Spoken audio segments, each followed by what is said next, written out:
Okay. Martin, in the 20 months you've been here at Quarry Hill, is the school where you think it should be? No, it's not where it should be yet. It's come an awful long way. As you know, the school went into special measures in March 2009, which is very unfortunate. And I think we've done a very, very good job to get where we are from that starting position. But we've still got a long way to go, and of course this is the last term that Quarry Hill Junior School will exist, because we officially close on December 31st and become part of the enlarged infant school, which will be Quarry Hill Primary School. Will it, when it becomes Quarry Hill Primary, will that help its improvement journey?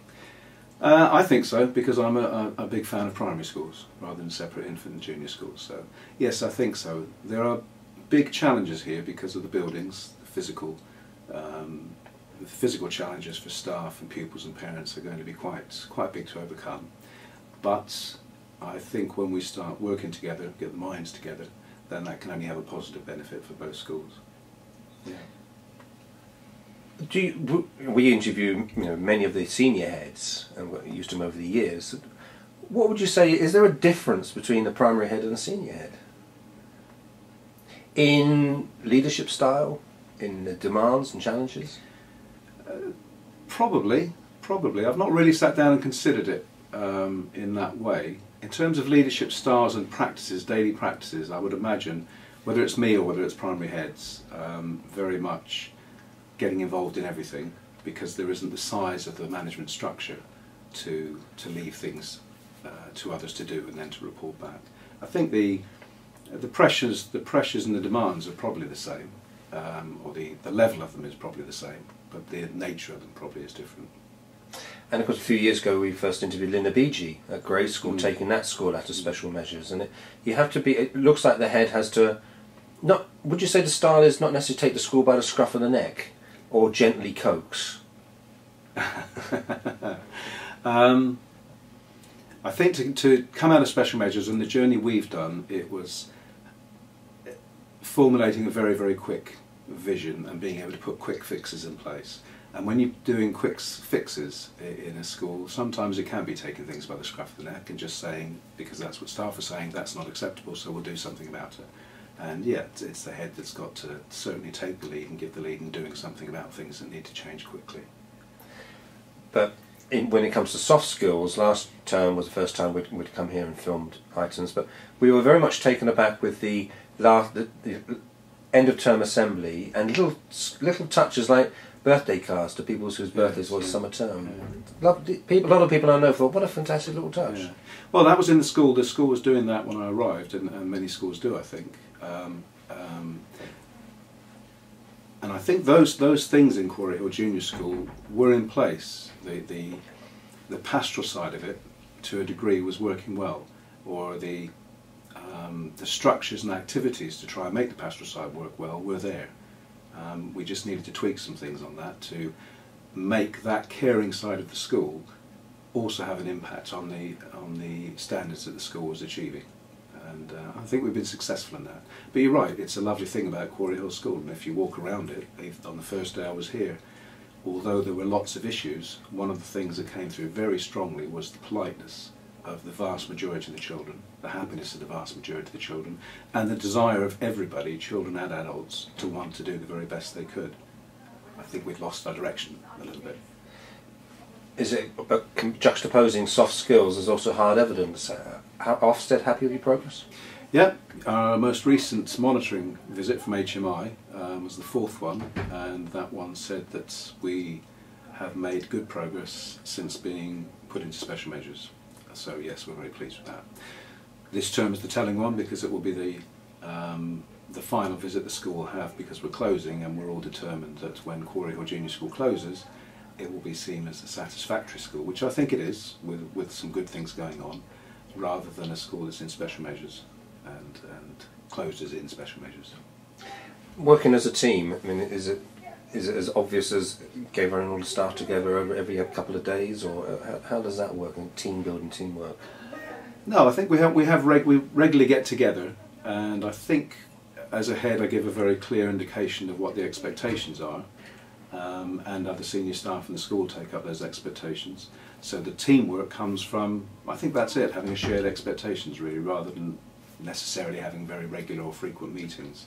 It's having a understanding between us where we want to go and everybody pulling our weight to get there. That's the way it works successfully. And things like SATS results, are you happy with the progress being made in SATS? Progress made last year with last year's Year 6 was tremendous. It really was.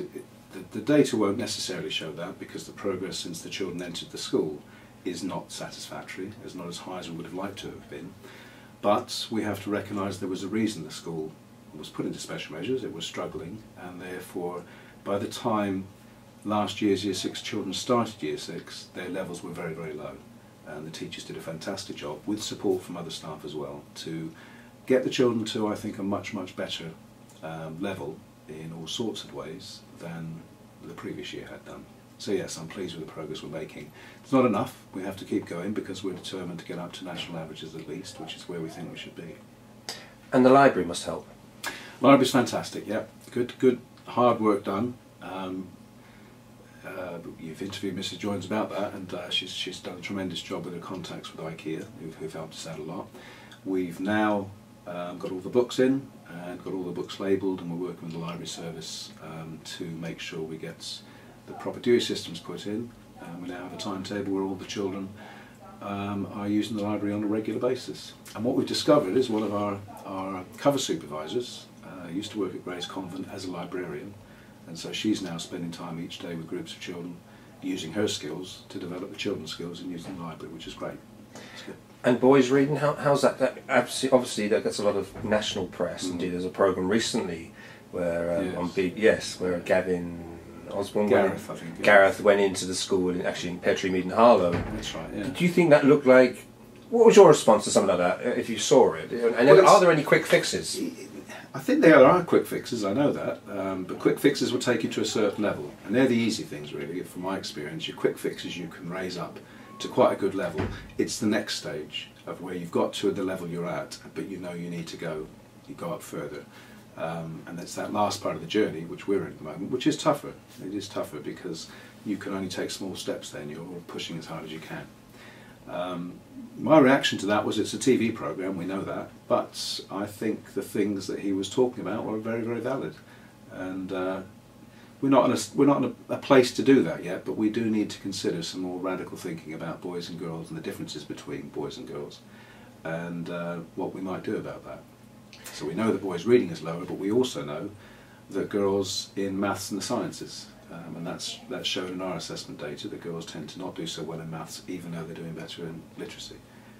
And we need to think about how we're teaching those. But there was a great feeling of creativity in the school, whether it's the play that was put on at the end of last term, or indeed the club to get pupils preparing for when they go up to senior school. The Pyramid Club. The Pyramid Club, yeah. Yeah. It was a real sort of thinking outside the box culture here. Yeah. Well, there is. We're always looking for ways to help the children. We've spent a lot of time at the end of last term as a staff devising a new curriculum, which is a skills-based curriculum, and hopefully will lead to more creativity. And by creativity, I don't just mean the teachers doing more artwork or painting and things like that. I mean, if we have a good curriculum in place, which is based on the skills that we're expecting children to learn, then that should release the teachers to be creative in how they teach those skills. To me, that's what a creative curriculum is about, giving teachers the opportunity to think outside the box and decide for themselves the best way to get those skills across. And that's where we're at the moment. We'll be reviewing that during this year to see how successful it is. Thank you.